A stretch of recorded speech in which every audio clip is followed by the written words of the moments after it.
언더그라운드의 언더그라운드. 민병훈. 소울 컴퍼니. 더 뱅어즈. 유물은 미래의 시간에 대해 말한다. 몇몇 음들, 즉흥적으로 떠오르는 흐릿한 선율들은 우리 안에 어떤 과거의 시간이 현존하는지를 알려준다.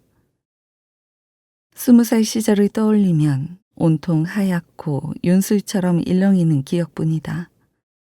이제 막 성인이 된, 몸은 자랐지만 정신적으로는 중요한 무언가를 아무도 찾지 못하는 곳에 두고 온 것 같은 기억. 아버지가 세상을 떠나고 우리 가족은 낯선 도시에서 새로운 생활을 시작했다. 만화방 야간 근무를 하며 라면을 수백 개 끓였고, 주유소에서는 새벽 공기를 피하기 위해 사무실 한편에 앉아 창문 너머 어둠이 내려앉은 도로를 바라봤다. 미래는커녕 내일 하루가 어떻게 흘러갈지 기대하지 않았고 기다리지 않았다. 아직 발견되지 않은 무언가가 다른 시공간에 있을 거라는 감각. 코믹스 만화에나 나올 법한 상상을 하며 아르바이트를 마친 뒤 창문으로 쏟아지는 햇빛을 등지며 잠들었다. 지미비 레빗이네? 그게 누구야? 8마일에서 에미넴이 연기했던 주인공. 너네 집도 컨테이너였어? 월세였는데?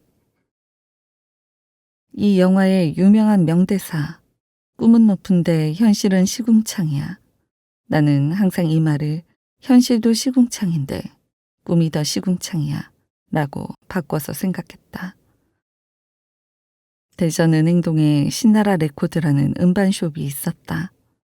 2020년 9월에 문을 닫았는데 당시 그러니까 2005년에는 항상 사람들로 매장이 붐볐고 주말에는 발 디딜 틈이 없었다. 월급을 받고 돈이 남으면 매장 근처를 어슬렁거렸다.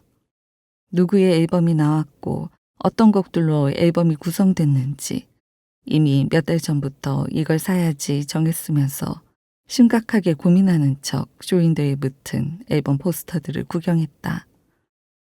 섣불리 사지 못하고 발걸음을 돌릴 때 스치는 생각. 방 벽면마다 천장까지 CD를 쌓으면 어떤 기분일까.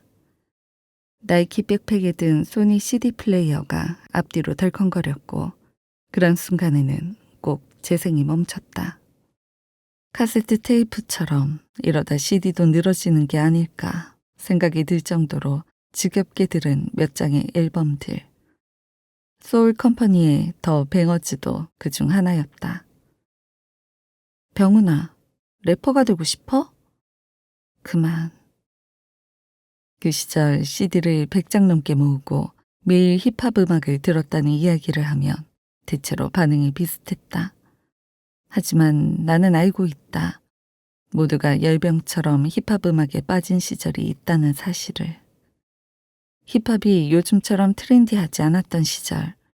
각자 마음속에 품은 래퍼와 앨범이 있다는 사실을 말이다. 다들 아니라고 고개를 저었지만 노래방에 가면 손을 머리 위로 올리고 맥섬 노이즈를 외쳤다. 한국 힙합의 시초는 누구일까요? 서태지와 아이들이죠. 현진영 드렁큰 타이거 아닌가요? 바로 홍서범입니다.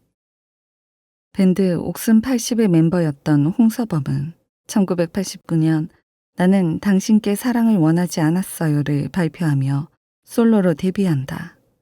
그리고 이 앨범에 김사까씨 수록돼 있다. 그렇다. 우리가 아는 그 김사까씨다. 그의 이름이 무려 50번이나 반복된다. 이 곡은 한국어로 만들어진 최초의 랩곡이라는 평가를 받는다. 가사에서 랩적인 요소, 즉 라임과 플로우가 형성되고 있으며 실제로 당시 인터뷰를 통해 에어로스미스와 런 DMC의 음악을 듣고 어떤 영감을 받았다고 밝힌다. 20살에 대한 막연한 기대감이 있었다. 조금은 다른 세계가 펼쳐질 줄 알았다. 그 반대였다. 가족의 죽음은 구체적으로 구성됐던 세계를 전복시켰다. 추상적인 현실감을 갖고 방황했다. 어디를 방황하는지도 모른 채 늦은 새벽까지 길을 걷고 며칠이나 집을 비우며 눈을 감으면 자고 눈을 뜨면 하루를 보냈다. 누군가가 밀지도 어딘가로 끌려가지도 않은 날들. 나만 이런 걸까라는 생각. 아마도 그때 처음, 정확한 경로는 기억나지 않지만 이 앨범을 들었다. 그리고 이전과는 전혀 다른 경험을 했다. 나는 이 앨범을 통해 음악이라는 장르를 인식했다. 음악에 기댈 수 있는 희미한 자리, 그러니까 음악이, 그들의 가사가 내 몸에 들어왔다가 어떤 장소로 가득 채워져서 나를 머물게 하는구나 라고 생각했다. 소울 컴퍼니는 언더그라운드에서 활동했던 힙합 레이블로 2000년 초기 MC 메타의 힙합 강좌에서 모인 사람들로 결성됐다. 더 뱅어즈 앨범을 통해 본격적인 활동을 시작했고 고정된 뮤지션들을 유지하며 여러 새 멤버를 영입하기도 했다. 그들의 행보가 주목을 받았던 것은 공감대를 형성할 수 있는 가사와 감성적인 곡의 분위기로 10대와 20대의 팬층을 확보했기 때문이다. 이 팬들은 곧 힙합 씬으로 유입되는 새로운 세대 교체의 전환점이 됐으며 힙합이 대중문화에 자리 잡는 결정적인 계기가 된다. 소울 컴퍼니 소속 뮤지션 중 가장 많이 알려진 뮤지션은 아마 사람마다 다르겠지만 더 콰이엇일 것이다. 그는 소울 컴퍼니의 메인 프로듀서로 활동 초기부터 주축 멤버로 활동했다. 2010년 그가 탈퇴 소식을 알렸을 때 팬들은 아쉬움을 토로하며 힙합 플레이야의 게시판에 여러 추측성 토론을 이어갔다. 내 기억으론 꽤나 오랜 시간 게시판을 점령했던 사건이었다. 지금은 쇼미더머니를 통해 그를 볼 수 있다는 사실이 세상 기쁘다. 그는 언젠가 어느 인터뷰에서 다시는 그때의 음악을 하지 못할 거라고 말했다. 그들의 공연장에 직접 가보고 싶었던 적이 있었다. 당시 사정으론 여의치가 않았다. 우선 서울에 가본 적이 없었다. 서울은 큰 결심과 만반의 준비를 해야 갈 수 있는 장소처럼 느껴졌다. 공연 날짜에 맞춰 아르바이트 휴무일을 조정하는 것도 사장을 설득하는 것도 생각만으로 피곤했다. 클럽이 있던 중구청과 둔산동을 어슬렁거렸다. 대전에 있던 클럽에서는 그들을 부르지 않았다. 좀 더 유명하고 소위 신나는 음악을 하는 뮤지션들의 이름이 포스터에 붙어 있었다. 클럽 문화 자체가 그랬던 것 같다. 더 이상 래퍼들을 필요로 하지 않았고 밤새 취해 놀 수 있는 자극적이고 화려한 공간으로 변질되고 있었다. 언더그라운드의 언더그라운드. 혹시나 지방 공연이 잡히진 않을까 소식을 기다렸다. 2011년 해체를 알리는 마지막 공연이 열릴 때까지 여전히 CD와 화질 낮은 영상으로 그들의 음악을 접했다. 꽤 오래전 이야기지만 음반 시장이 MP3로 전환되면서 물성으로의 음악을 향유하던 시절은 더 이상 오지 않을 것 같다. 마케팅의 일환으로 바이닐을 생산하는 경우도 덜어 보이지만 그 시절 진열대에서 포장지를 만지작거리던 느낌을 잊지 못한다. 나는 음악을 갖고 싶었다. CD를 사서 집으로 돌아와 구석에 쌓아두면 그날은 새벽 출근도 버겁지 않았다. 그 일련의 과정들, 퇴근길 꽉 막힌 도로와 레코드숍의 부산스러움, 침대에 누워 CD 플레이어의 재생 버튼을 누르는 순간까지. 그거 그냥 옛날 사람 아니야? 맞아, 세상이 이렇게 발전했는데. 잘 들어, 힙합은 디지털이야. 최첨단이라고. 가사에서 플렉스를 하거나 누군가를 향해 화를 내면 가끔은 그 대상이 정말 있긴 한 건지 궁금하다. 헤이터인지 음악평론가인지 아니면 자기 자신인지 듣기가 힘들다. 남의 돈 자랑이 처음엔 재밌지만 계속 들으면 신자유주의 시대와 결탁한 계몽가 같고 분노 표출의 가사 역시 이러다 나까지 화를 내야 할 것 같다. 왜 힙? 외국 힙합을 잘 듣지 않는 이유도 여기에 있다. 욕설을 제외하면 무슨 소리인지 알 수가 없다. 그만큼 내게는 힙합에서 가사가 중요하다. 가사로 만들어진 라임과 플로우는 곡이 끝날 때까지 일련의 과정을 거쳐 하나의 감정이 된다. 그리고 그 감정을 갖게 된다. 반복해서 듣는 이유는 그렇게 만들어진 감정을 음악으로 느끼기 위해서다.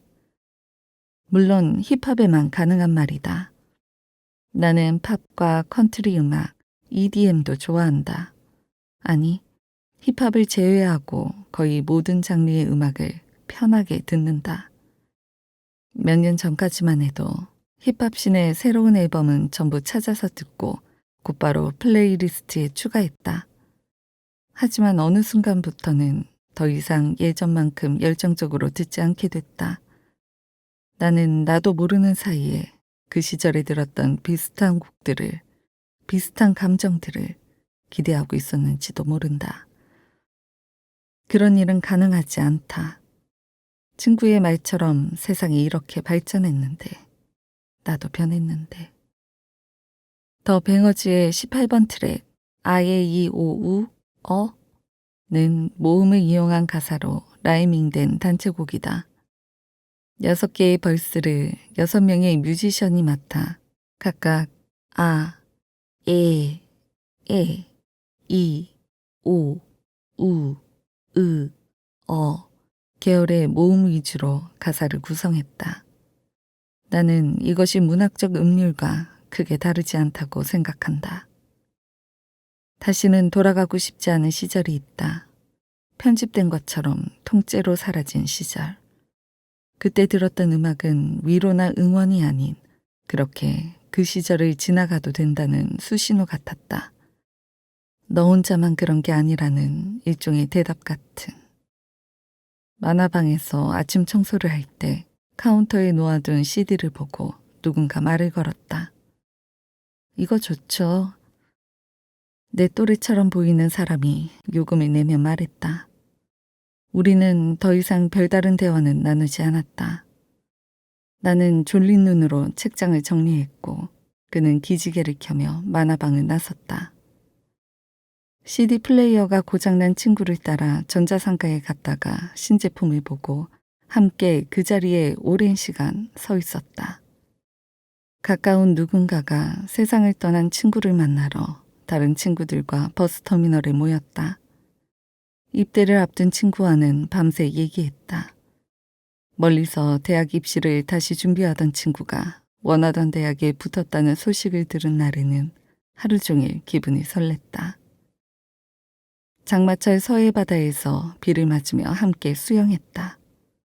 나중에 함께 추억하자고 다짐하면서 그렇게 가까워지거나 멀어진 사람들. 이제는 각자의 장소에서 각자의 음악을 들을 것이다. 언더그라운드에서.